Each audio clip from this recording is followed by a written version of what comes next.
Olá, bem-vindos a mais um estudo em nosso canal Descobrindo a Espiritualidade. Estamos estudando a obra Entre a Terra e o Céu, psicografia de Chico Xavier e ditado pelo Espírito André Luiz. Hoje prosseguiremos com o capítulo 18, intitulado Confissão. Nos narra André Luiz. Amaro, cujo semblante exibia os sinais de renovação a que nos reportamos, começou a dizer comovido: Sim, recordo-me perfeitamente. A madrugada do ano bom de 1869 ficou marcada para sempre em nossa memória. Abordaríamos Assunção, procedendo de Santo Antônio, em angustiosa expectativa. A curiosidade abafava a exaustão.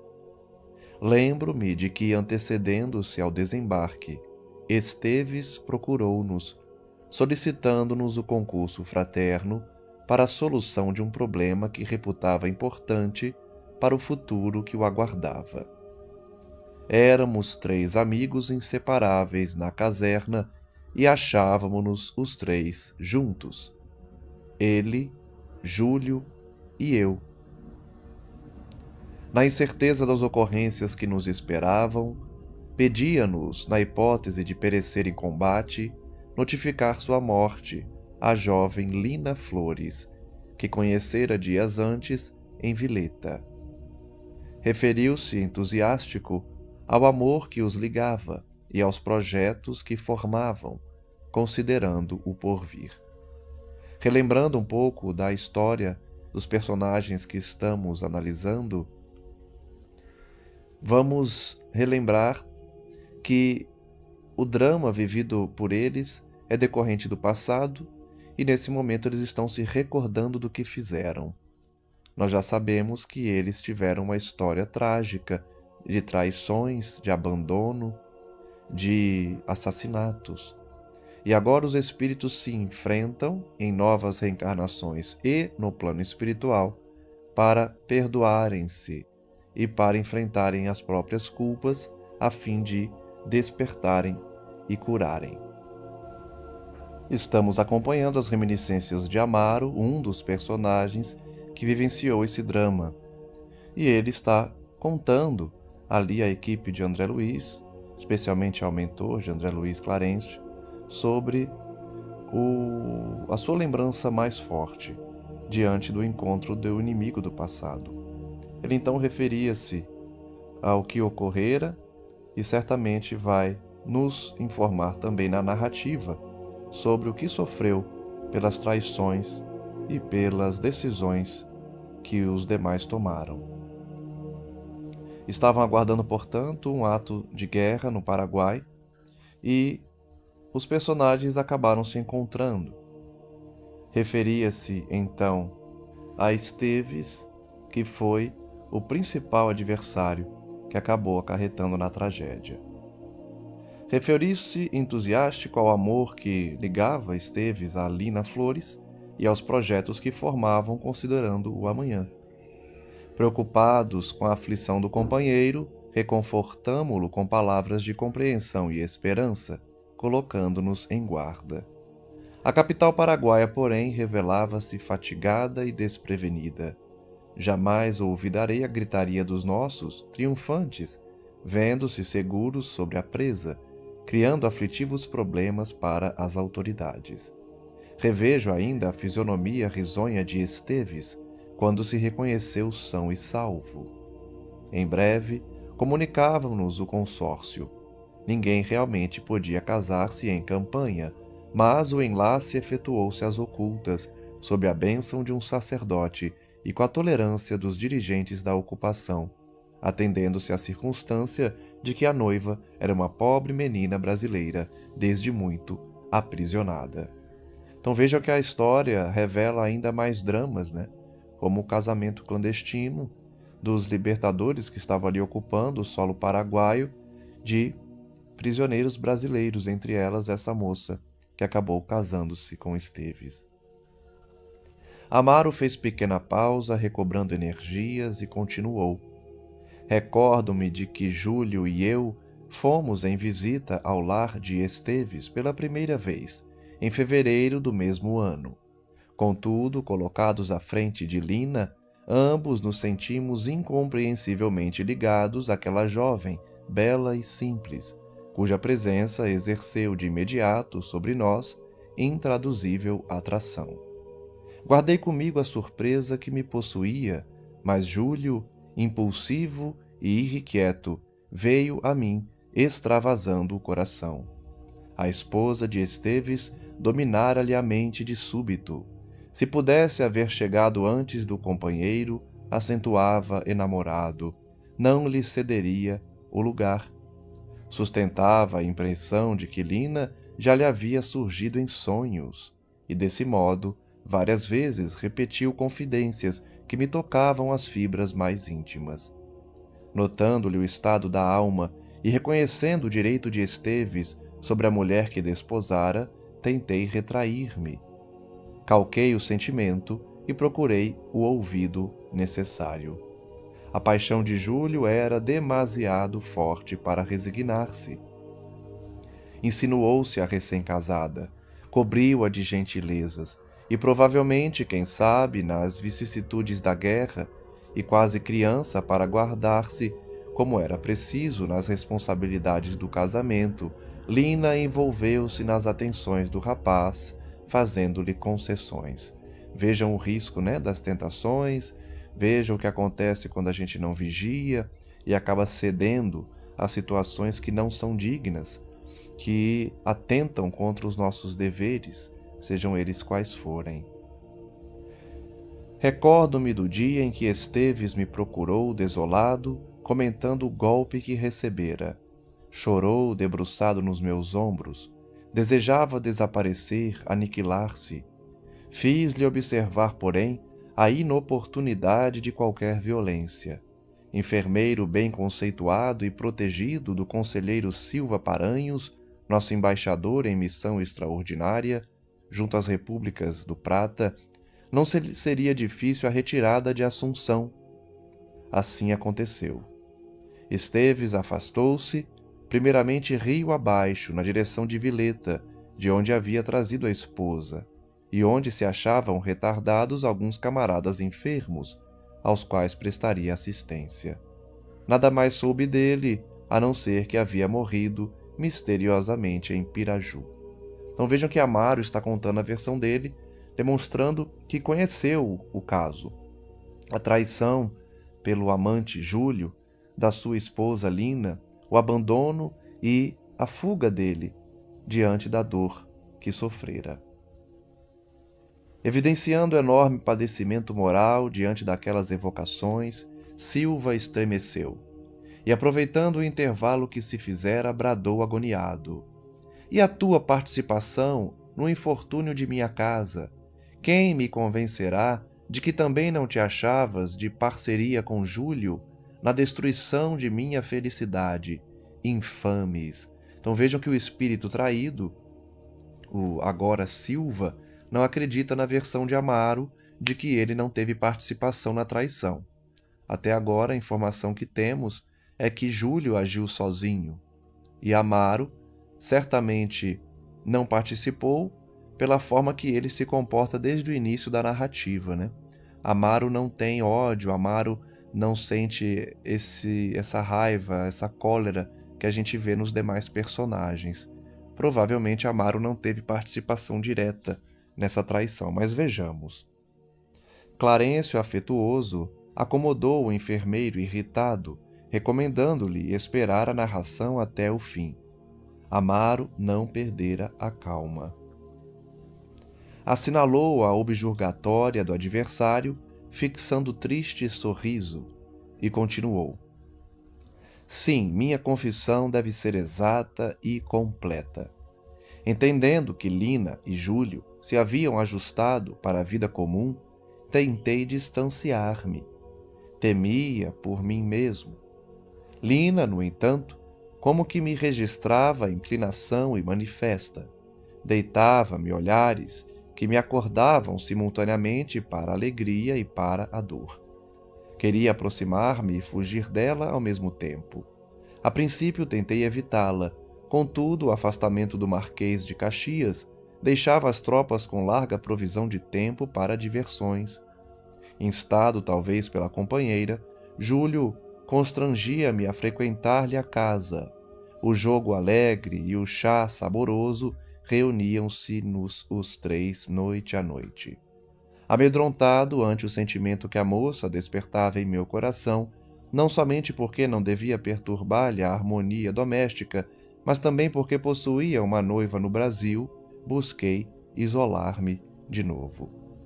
Reparando, todavia, o assédio de Lina, resolvi asilar-me no trabalho mais intenso e consegui a designação para servir na vigilância noturna do Palacete Resquim, onde a ocupação concentrava todos os assuntos e documentos de interesse do nosso país. Vejam que Amaro tentou resistir, né? Até o último momento, mas, pelo visto, acabou também atraindo-se por Lina e tendo participação direta na trama. Ela, entretanto, não desistiu do propósito de que se animava. Certa noite procurou-me, disfarçada em mulher do povo. A sós comigo confessou-se, declarava-se atormentada, aflita, sentira-se amada por Esteves e via-se ardentemente querida por Júlio, mas não pudera interessar-se pela felicidade junto deles, odiando-os por fim. Notem como Lina era desequilibrada, né? Traiu o marido, agora despreza o amante e odeia os dois, procurando um novo companheiro. Amaro confiou-se a longa pausa e continuou. Quem poderá explicar os enigmas do coração humano? Quem possuirá bastante visão para surpreender os caminhos da alma? Incapaz de dominar-me, cometi a falta de assumir um compromisso espiritual que não me competia. Aqui um alerta, importante. Quando cedemos às tentações, nos endividamos às vezes por muitos anos, por encarnações diversas. Vejam que o Amaro lamenta por não ter dominado a si mesmo, por não ter resistido à tentação. Serve de lição para todos nós. Lina agarrou-se ao meu afeto com o vigor da era numa construção sem defesa. A gente pode refletir também que se Amaro tivesse força de vontade, se tivesse ali os valores morais de forma mais sedimentada e concreta, ele tomaria uma decisão mais abrupta, afastando Lina, porque ele acabou assumindo um compromisso espiritual que não estava na sua programação. Isso acontece muito. Todos nós, muitas vezes, nos endividamos com pessoas, com situações, assumindo karmas e cargas que não deveríamos carregar. Carregamos apenas porque caímos em tentação. E foi assim que, em certa manhã de maio, meu companheiro encontrou-nos juntos. Desesperado, Júlio ingeriu grande quantidade de corrosivo, mas amparado suficientemente foi salvo.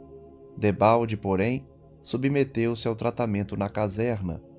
Adquiriu estranhos padecimentos da garganta e do esôfago, e não sabendo como suportar as provações físicas e morais, arrastou-se um dia até as águas do Paraguai, supondo encontrar na morte a paz que procurava. Então a história toma as mesmas diretivas da história que foi contada anteriormente, com o suicídio de Júlio, numa tentativa no primeiro momento e depois afogado no rio. Experimentando pesados remorsos por minha vez, perdi a afeição que me algemava à mulher que nos atraíra e infelicitara, e fugi dela. Fugi, incorporando-me às tropas que combateriam os derradeiros remanescentes de Solano Lopes na Cordilheira. Prometi-lhe a volta, todavia, terminada a luta, tornei à pátria por outros caminhos, decidido a jamais reencontrá-la. Então Amaro caiu em tentação, mas logo depois se arrependeu, e se afastou de Lina. Amaro, mais comovido, passou a destra pelo rosto e prosseguiu depois de breve pausa. 10 anos correram apressados. Novamente no rio casei-me e fui feliz. Numa noite de chuva forte, minha esposa e eu tornávamos do teatro, quando os cavalos em disparada colheram pobre mulher embriagada na via pública. O cocheiro sofreou os animais e desci a socorrê-la. E enquanto minha companheira continuou o trajeto para casa, procurei internar a mísera criatura para assistência imediata. Guardas e populares auxiliaram-me à empresa, mas com inesquecível assombro, quando a mulher foi recolhida ao leito, de ventre rasgado a esvair-se em sangue, nela identifiquei Lina Flores. Por 2 dias lutou contra a morte. A infeliz reconheceu-me, relacionou as desditas que atravessara desde que se viu sozinha no Paraguai, esclareceu que viera ao Rio à minha procura e emocionou-me com a narração do drama angustioso em que vivia, tentando a recuperação da felicidade que perdera para sempre. Morreu, revoltada e sofredora, amaldiçoando o mundo e as criaturas. Vejam como são as linhas do destino que uniu novamente Lina Flores em outro país, porque ela estava no Paraguai, voltou ao Brasil e acabou desencarnando diante do ex-amante que havia fugido dela para procurar a felicidade em outro lugar. Ela, revoltada depois de uma vida inteira de traições, desencarnou da mesma forma. Amaro interrompeu-se titubeante. Mário Silva, estupefato, fixava-o entre o desespero e o pavor. Notava-se que o ferroviário esforçava-se em vão para reaver novas faixas da memória. Nosso instrutor, contudo, afagou-lhe a fronte, envolvendo-o em renovadas forças magnéticas, e perguntou: onde voltaste a vê-la? Então vejam que Clarencio novamente estimula, por meio da hipnose, a lembrança, a regressão da memória, reavivando as memórias arquivadas. O interpelado esboçou o sorriso de quem recolhera a resposta em si mesmo e informou: ah, sim, reencontrei-a na vida espiritual. Achava-se unida a Júlio em aflitivas condições de sofrimento depurador. Compreendi a extensão de meu débito e prometi ressarci-lo. Ampará-los-ia, auxiliaria os dois na senda terrestre. Lutaríamos lado a lado para conquistar a coroa de redenção. Sim, sim, o destino. É preciso solver os compromissos do passado, conquistando o futuro. Aqui a gente começa a entender qual a dinâmica da reencarnação para esses personagens, não é? Porque Amaro, uma vez encontrando Lina no plano espiritual, sofrendo junto a Júlio, resolveu reencarnar para auxiliá-los. Provavelmente, eles vieram marido e mulher e receberam Júlio como filho, que mais uma vez desencarnou afogado ainda criança, sendo necessária essa expiação por conta de ter tirado a própria existência na última, como nós vimos. Calou-se o esposo de Zulmira, visivelmente fatigado, mas o enfermeiro, não obstante contido pela força paternal de Clarencio, começou a chamar por Júlio, emitindo brados terríveis. Então vejam que mais um personagem foi trazido, Júlio, e o personagem que traz o maior índice de sofrimento por ter sido traído por todos, começou a chamar por ele, né? O Esteves, que atuou sempre como enfermeiro e que agora persegue por conta do sofrimento que passou.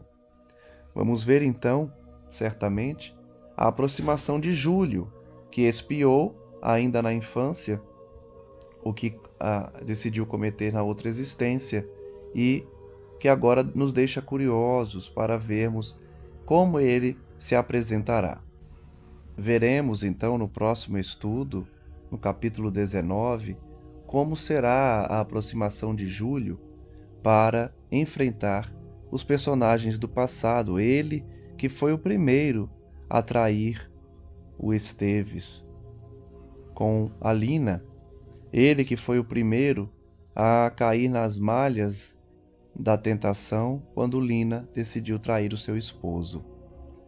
Reflitamos dessa forma no estudo de hoje sobre a importância de mantermos a vibração elevada, de vencermos nossas inclinações e respeitarmos os votos de casamento de outras pessoas, não separando casais, não traindo a confiança de quem quer que seja, não cedendo às provocações de alguém que já é comprometido.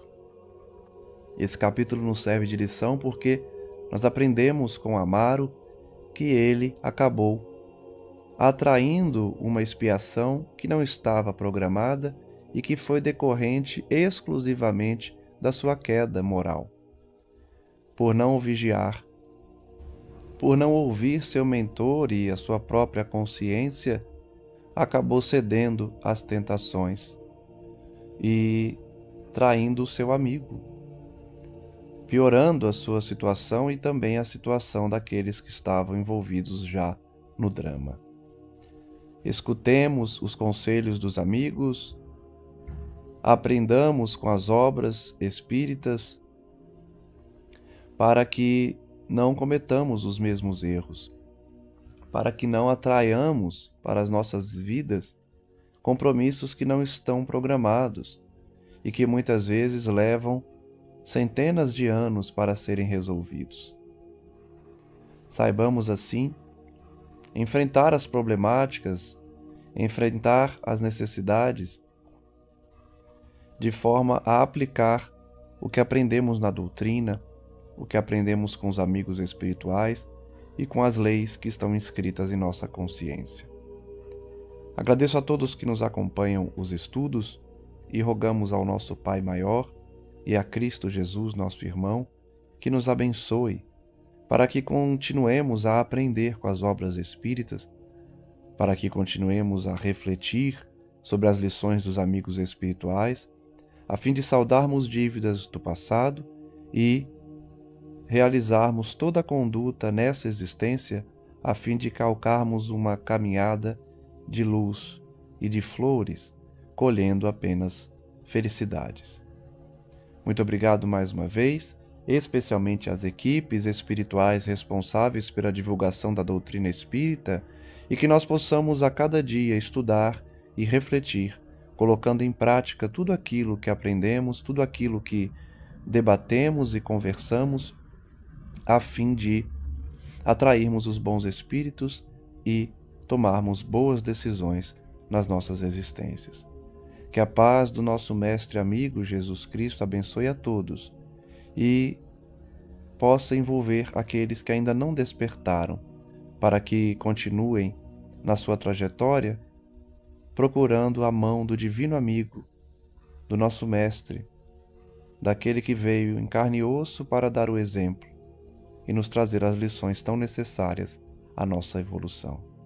Graças damos a Ele, graças damos ao nosso mestre amigo, e que as bênçãos do Pai abençoe a todos. Um abraço e até o próximo estudo.